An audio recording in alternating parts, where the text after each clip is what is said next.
Yo he estado en estos días, estaba leyendo el libro de Deuteronomio, porque es un libro que le recomiendo a los pastores que lo lean. Yo lo terminé de leer, lo fui leyendo 1, 2, 3 capítulos, depende, en la mañana, cuando uno se levanta y lee. Y ya lo terminé y empecé el libro de Josué. Y estaba tremendo todo lo que Dios nos muestra y lo que aprendemos ahí en ese libro de Josué, porque es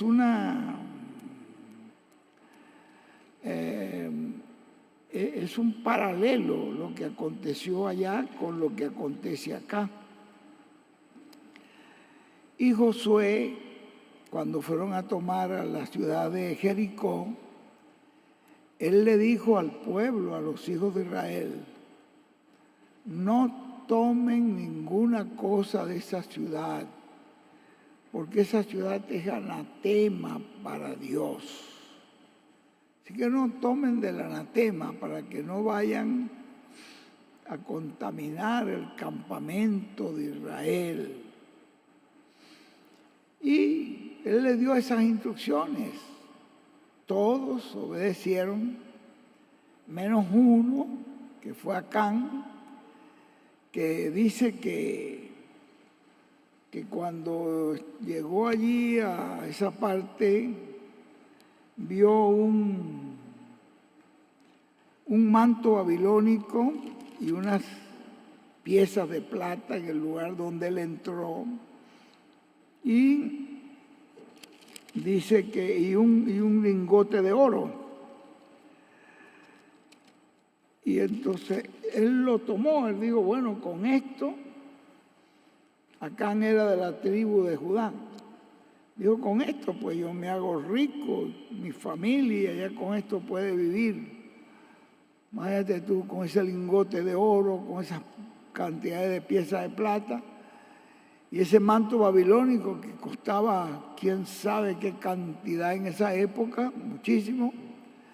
Entonces él pensó pero las instrucciones que le dio Josué fue: no tomen nada del anatema, porque entonces el Señor me dijo que esa ciudad es anatema y hay que quemarla. Pasen adelante, tomen posesión, ustedes van a vencer, no va a haber quien les pueda hacer frente, y después le pegan fuego a esa ciudad. Pero este hombre vio esto como una oportunidad y no puso atención a las palabras que Josué le había hablado. Pensó que, bueno, Josué dijo así, pero eso, yo con este lingote de oro, con esto yo me hago rico. Y cuando llega el momento en que van a ir a una ciudad pequeña que se llamaba Ai, y cuando él manda a los guerreros allí, mandó poquitos porque era una ciudad pequeña, y resulta que los vencieron, los derrotaron, mataron a 36 soldados israelitas, y el ejército de Josué no podía perder soldados porque era un ejército pequeño. Y si el enemigo, cada vez que peleaba con él, le mataba a un grupo de soldados, pues entonces llegaba el momento en que no tendría ni soldados con que pelear. Por lo tanto, esos soldados regresaban todos. La bendición de Dios era con ellos y regresaban en victoria. Y acontece que cuando estos soldados, 36 soldados, él se echó de rodillas ante el Señor y empezó a llorar y a clamar. Le dijo: Señor, ¿qué ha pasado si tú nos has dicho que nadie nos podrá hacer frente? ¿Cómo es posible que una ciudad pequeñita como esta derrote a mis soldados y mate 36 soldados? Y comenzó a llorar y delante del Señor, ¿por qué, Señor, acontece esto? Entonces el Señor le dijo, hay anatema en el pueblo y por lo tanto el pecado está en el pueblo. Y él dijo, oiga, llamó a las tribus que estuvieron las tribus de Israel. Digo, vamos a ver, porque ¿en qué tribu está ese pecado? Y empezó entonces a echar suerte tribu por tribu, y la suerte cayó en la tribu de Judá.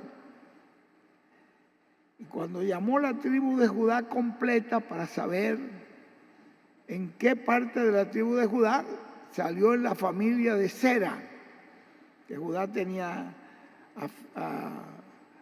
afines, tenía, ¿cómo llaman? A Sera, tenía a Pérez, y todo eso eran de la familia de Judá.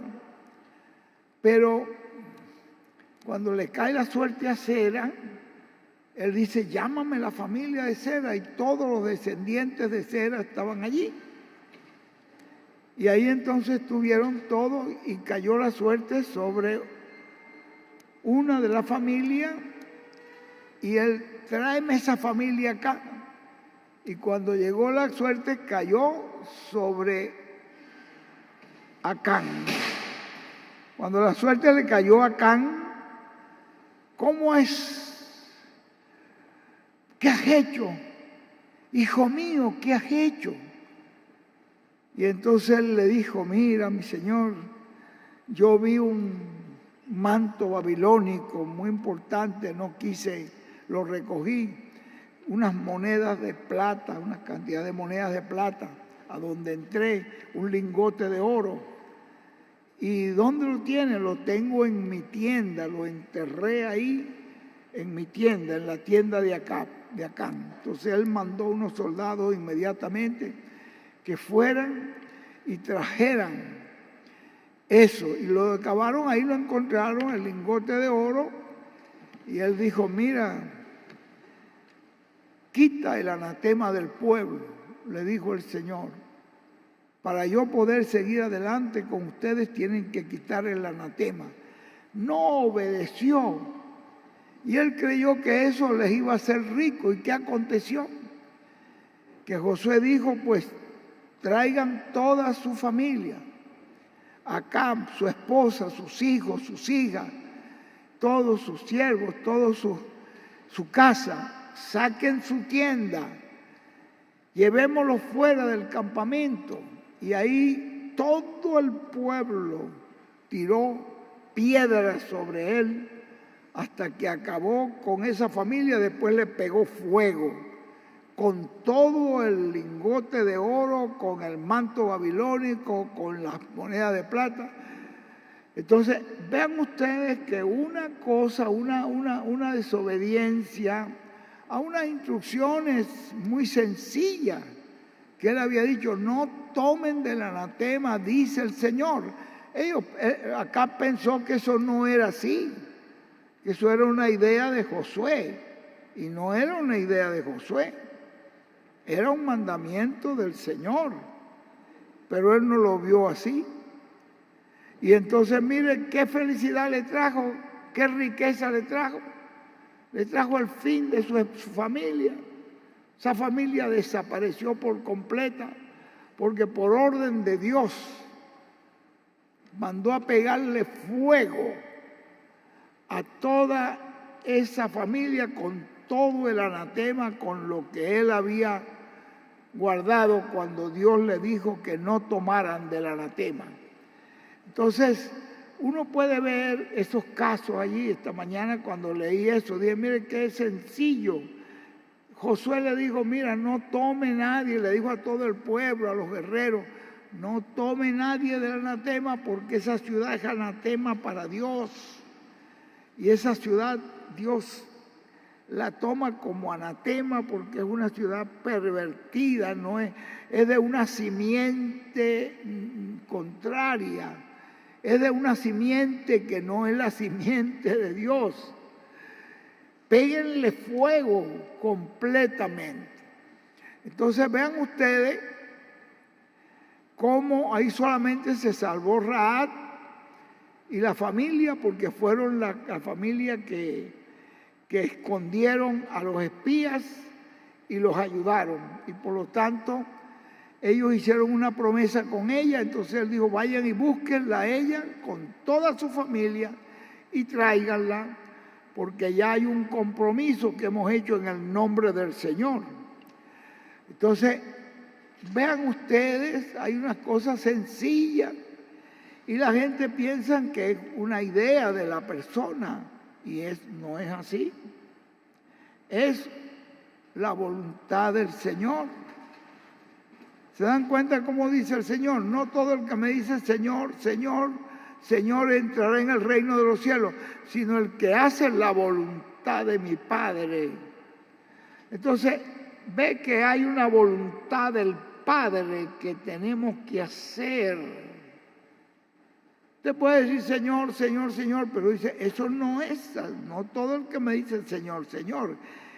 Entrarán los que hacen la voluntad de mi Padre. Entonces, hay una voluntad de Dios, que Dios tiene una manera de expresarla y de decirnos cuál es esa voluntad de Él. Y nosotros, pues quizás lo oímos de una manera tan sencilla que no nos damos cuenta que no es el hombre el que lo está hablando. Esta familia, acá no se dio cuenta que no era el hombre, sino Dios. Y él menospreció esas instrucciones y le trajo la muerte a toda su familia y la ruina, porque tuvo que confesar lo que tenía escondido allí en su casa. Dios no puede ser burlado. Nadie va a poder engañar a Dios. Lo que el hombre sembrare, eso también segará. Y el que siembra para la carne, pues de la carne va a segar corrupción y muerte, pudredumbre. Y el que siembra para el Espíritu, del Espíritu segará vida eterna. Búscalo en la Biblia para que ustedes vean que eso lo dice el Señor.